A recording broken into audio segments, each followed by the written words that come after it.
apa ya waktu kita guna memperingati Maulid Nabi Muhammad SAW ini adalah untuk mendatangkan rahmat Allah Subhanahu wa Ta'ala. Karena ibadah kita itu tidak menjamin kita masuk ke dalam surga.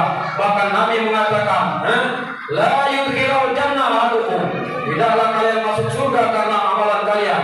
Tegak kau para sahabat ini nganing apa yang omongkan oleh Rasulullah. Makna ini katanya, sembahyanglah sembahyang, puasalah puasa, kemudian laksanakan amal-amal yang lainnya. Tetapi Rasulullah mengatakan, la yudkhilul jannah ahadukum.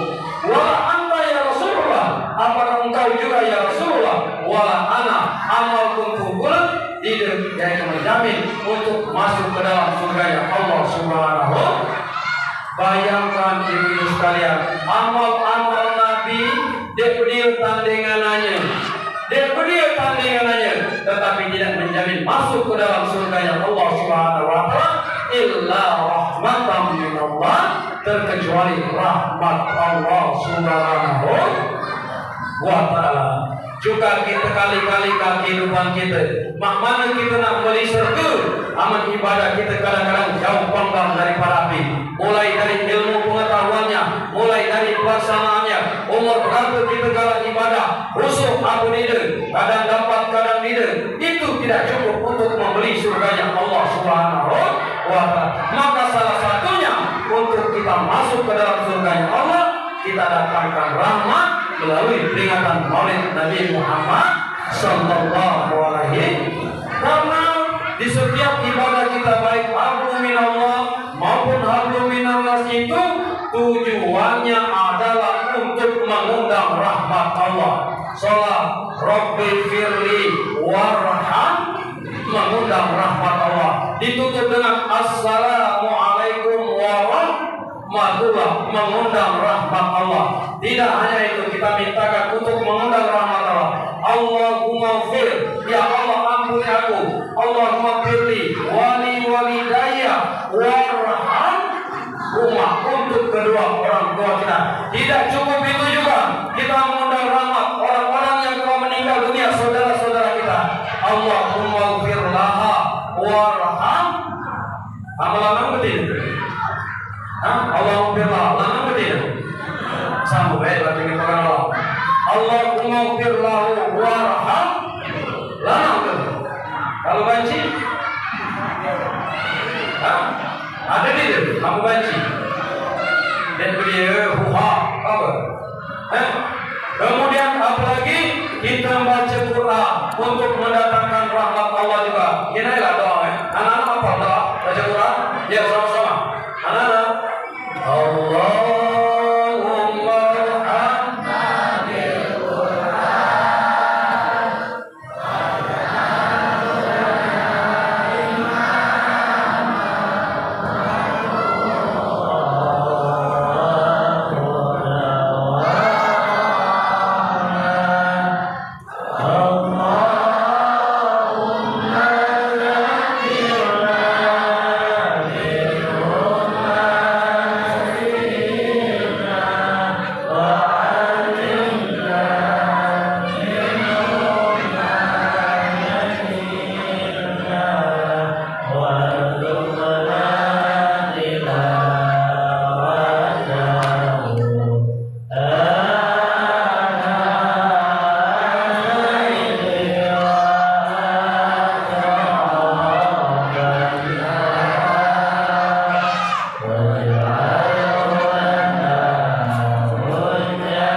Suatu baik yang kita lakukan. Maka yang terakhir, wahai para orang tuaku, bersyukur di bunga emas ini ada pesantren tempat kita menitipkan anak kita ini menjadi anak yang soleh dan soleh.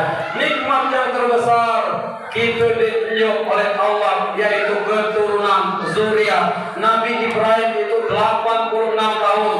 Rabbi habli minas solihin, ya Allah karuniakan aku anak yang soleh. Tetapi lama sampai 86 tahun Allah karuniakan seorang anak yang bernama Ismail alaihissalam.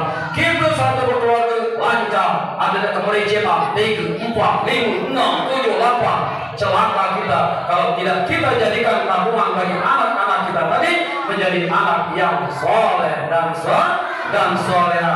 Bagaimana cara menjadikan anak kita yang soleh dan soleha? Titipkan ke pesantren Mas ini, pesantren yang sudah kita ada pada kita nih. Ialah kita keruan cara pendidikan, ia keruan sama yang kita dewe, arah kita dewe, kita keruan. Kita jadikan apa? Karena untuk menjadikan anak yang soleh dan soleha sebagai bukti cintanya kita kepada Rasulullah SAW, kita disuruh menjaga warisan Rasulullah. Apa warisan Rasulullah?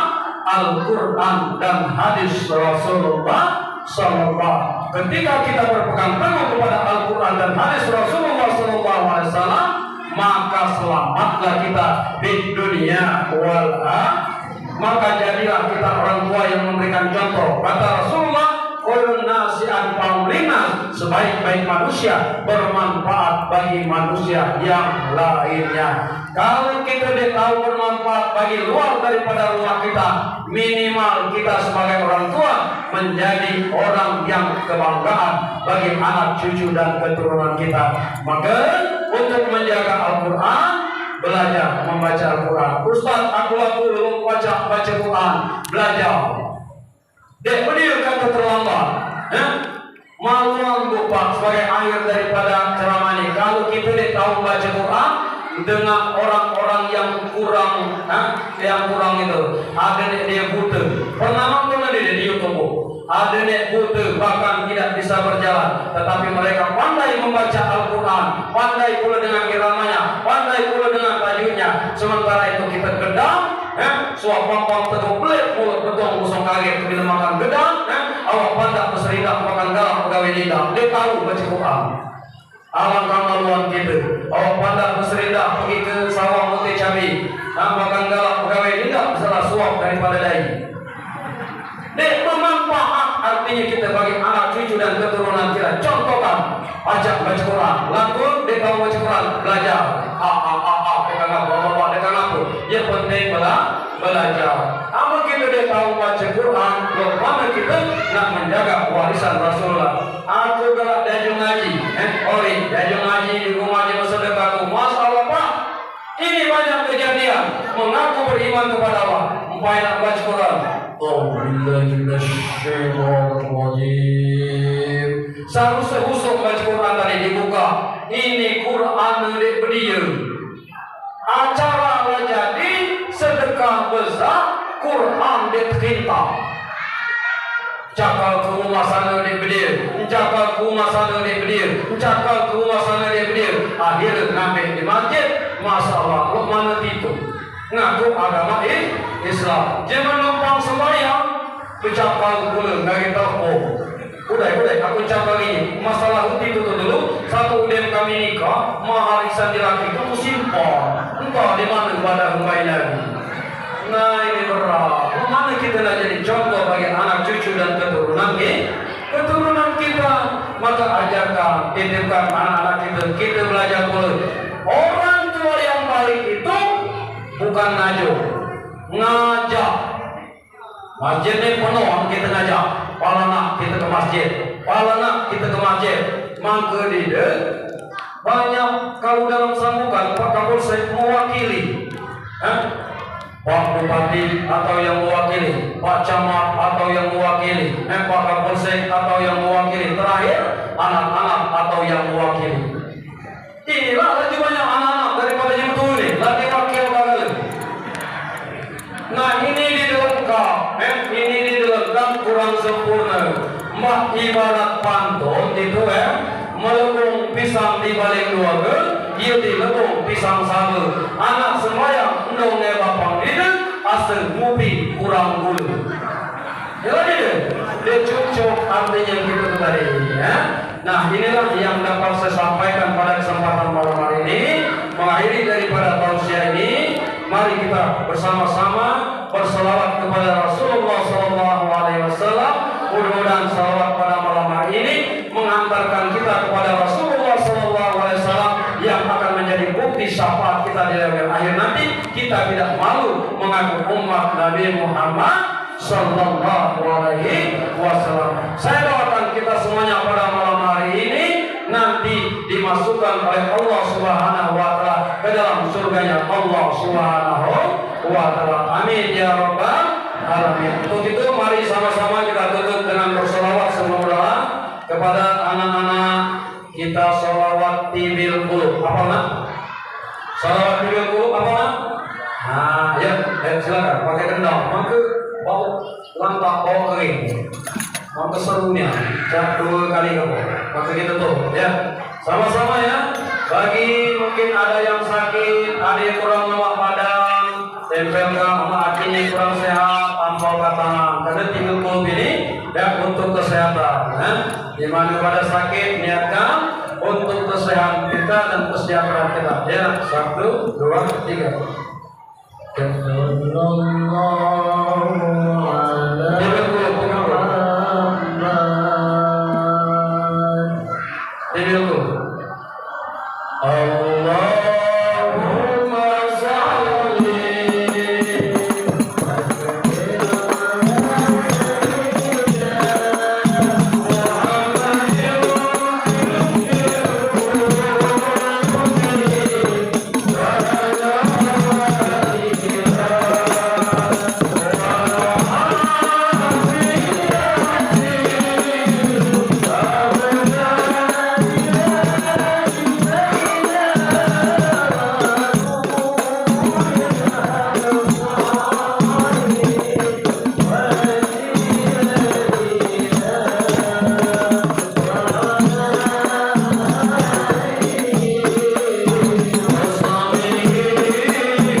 Mari kita berdoa kepada Allah Subhanahu Wa Taala.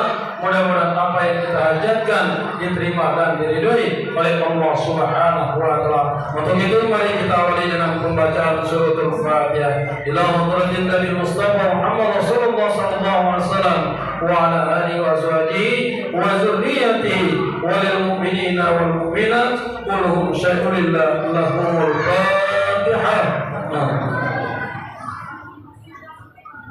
اهدنا الصراط المستقيم صراط الذين